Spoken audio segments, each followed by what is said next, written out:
முன்னாள் தமிழக பாஜக தலைவர் அண்ணாமலைக்கு ஆதரவாக கீச்சு பதிவிடுவோர் மற்றும் அதை சார்ந்தவர் மீது நடவடிக்கை எடுக்கப்படும் என்று பத்திரிகையிலே ஒரு செய்தி வந்திருந்தது. மென் நெட்வொர்க் என்ற ஒரு குழு அமைத்திருப்பதாகவும் அந்த குழுவை அமைக்க சொல்லி நயனார் நாகேந்திரன் இப்போதைய தலைவர் சொல்லியிருப்பதாகவும் தகவல்கள் வந்திருக்கின்றன. இதைத் தொடர்ந்து சமூக ஊடகங்களிலே தொடர்ந்து சர்ச்சைகள் இடம்பெற்று வருகின்றன.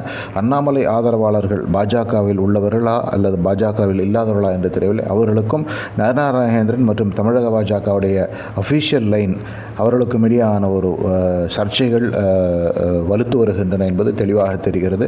இதுவரை அந்த செய்தியை நயனார் நாகேந்திரன் மறுக்கவில்லை என்பதை முக்கியமாக பார்க்க வேண்டும்.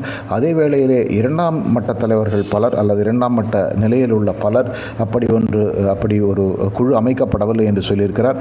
அதே நேரத்தில் நயனார் நாகேந்திரன் இந்த செய்தியை மறுத்திருந்தால் நன்றாக இருக்கும் என்று கருதுபவர்கள் பலரும் இருக்கிறார்கள். அண்ணாமலை தேர்தலுக்கு பிரசாரம் செய்வாரா என்பது அடுத்த முக்கியமான கேள்வியாக இருக்கிறது. பொறுத்திருந்து பார்ப்போம்.